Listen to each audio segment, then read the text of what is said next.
Su Alteza ha llegado temprano. La fiesta tardará un poco en comenzar. Solis, cuya sede está en California, se ha concentrado últimamente en el negocio hotelero aquí, en Ciudad de México. Está bien. He llegado temprano para recibir personalmente a los invitados. Y parece que tú eres el primero. Ah, ya veo. Es un honor, Su Alteza. Escuché que el hotel está siendo todo un éxito. Es cierto que las reservas están llenas por todo un año. Aunque he estado demasiado ocupado para utilizarlo personalmente, solo asistí a la inauguración.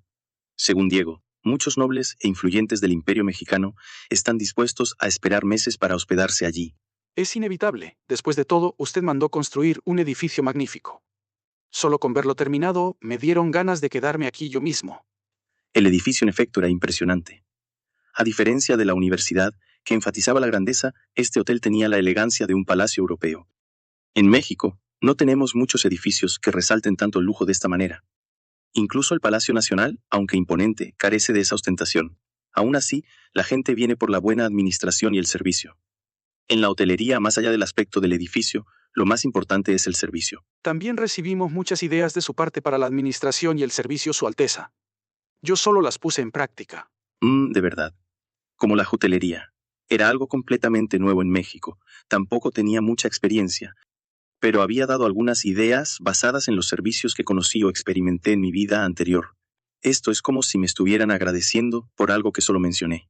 Sugerir una idea y ejecutarla son cosas diferentes. Aunque te haya dado algunas ideas, fuiste tú quien las ejecutó correctamente. Además, últimamente te he confiado muchas más cosas. No solo este hotel, también he visto informes de que el negocio de conservas y el de refrescos están funcionando muy bien. Estás haciendo un buen trabajo sin que yo tenga que aconsejarte nada. Gracias, Su Alteza. Me satisface cumplir, aunque sea ahora, con las expectativas que ha depositado en mí. Siempre has hecho un buen trabajo, no te preocupes por eso.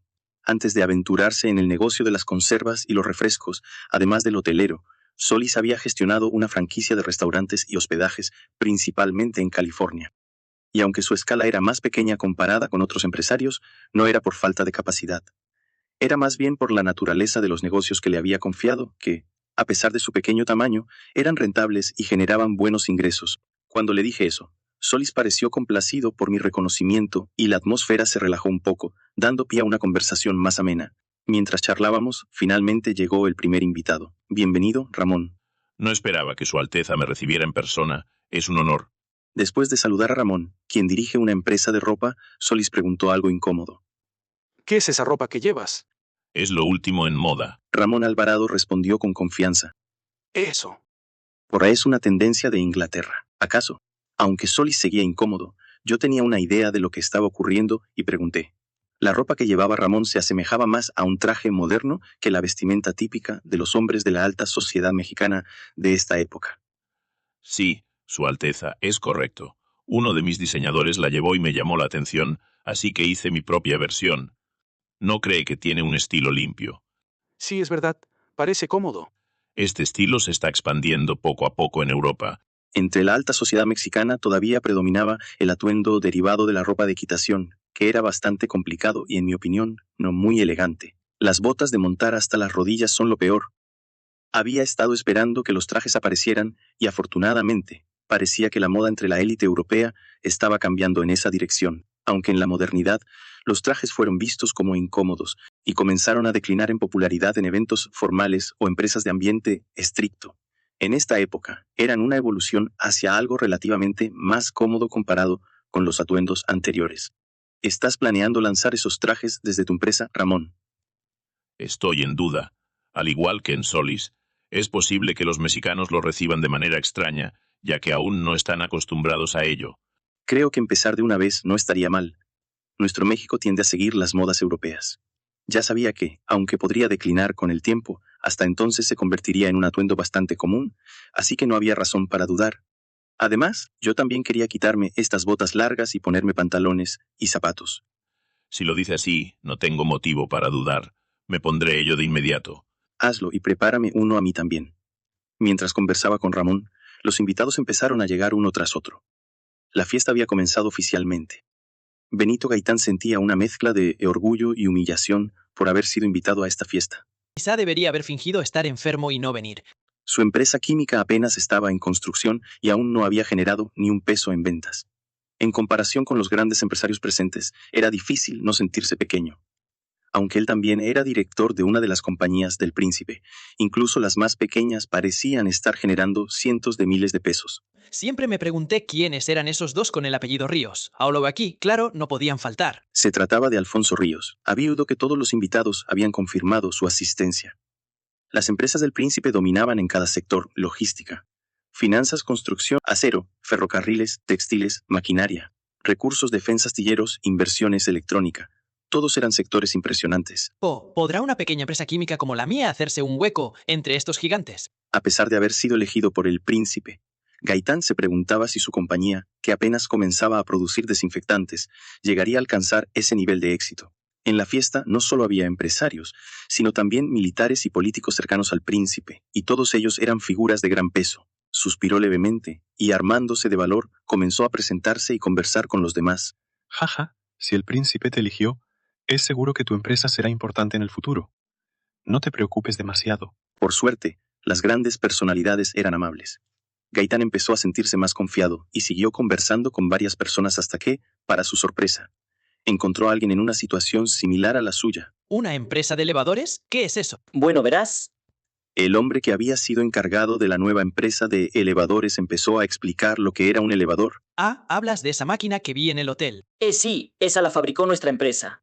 Ya veo, aunque daba un poco de miedo usarla, es un dispositivo muy conveniente. Gaitán sintió una inesperada afinidad con el nervioso director de la compañía de elevadores. Resumiendo su historia, el hombre explicó que, por orden del príncipe, se le había encargado desarrollar algo llamado elevador. Tras años de trabajo, logró comercializarlo con éxito.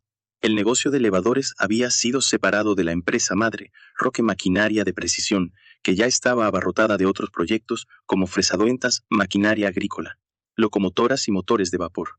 El príncipe había decidido que lo mejor era que los elevadores se convirtieran en una compañía independiente. De ser un simple técnico, el hombre había pasado a ser el director de su propia empresa, aunque aún seguía utilizando las instalaciones y equipos de Roque Maquinaria de Precisión, ya que la demanda no era muy alta por el momento. Planeaba construir una sede y una fábrica una vez que aumentara la demanda.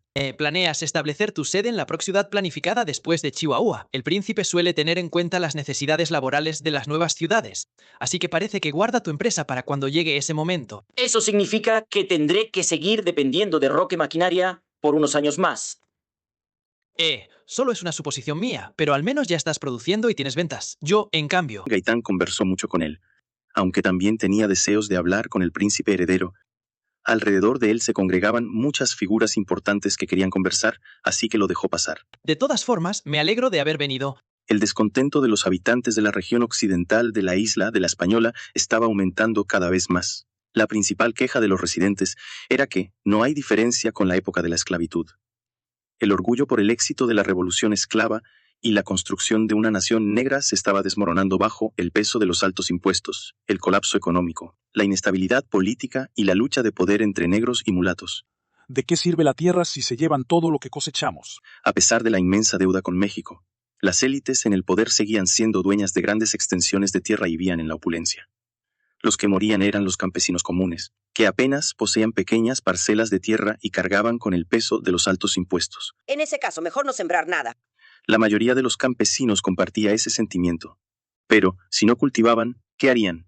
Al final, la mayoría seguía trabajando la tierra, incapaces de dejarlo, y unos pocos, aquellos que realmente abandonaron la agricultura, se convirtieron en criminales. Prácticamente no existían otras industrias fuera de las agrícolas, y el gobierno de Haití apenas podía reunir suficiente dinero para pagar los salarios de los funcionarios y el ejército. Nación fallida. Esa palabra surgía inevitablemente en una situación tan desesperante, y entonces llegó otra mala noticia. El control que apenas se mantenía en la región oriental se había derrumbado por completo. Los residentes del este, que habían estado conspirando una rebelión, se levantaron en armas, y los funcionarios enviados por el gobierno, junto con la escasa guarnición que los protegía, colapsaron rápidamente. Era de esperar, el gobierno de Haití siquiera podía proporcionarles equipo adecuado, mucho menos pagarles. Fue una rebelión. Los del este se han vuelto locos y se han sublevado. Esta vez vamos a acabar con esos del este. Pero no era un problema tan sencillo.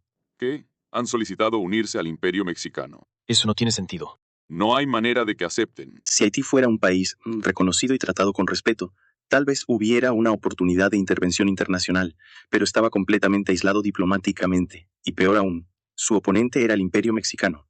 Después de todo, no solo derrotaron a sus antiguos amos, Francia, sino que también asumieron su deuda, convirtiéndose en una gran potencia. Debemos idear una estrategia. ¿Qué estrategia podríamos tener? Solo podemos esperar que México no los acepte. Por supuesto, eso no iba a suceder. De hecho, la reacción del Imperio Mexicano fue mucho más rápida de lo que el gobierno haitiano había anticipado. Una flota imperial fue enviada hacia la parte oriental de la isla de la Española. Y hasta aquí llega este capítulo. Muy pronto tendrán los siguientes en el canal, pero si no pueden esperar, recuerden que pueden convertirse en miembros dando clic en el botón Unirse para verlos antes que nadie. No olviden dejar su like y suscribirse si aún no lo han hecho. Gracias por su apoyo y nos vemos en el próximo video.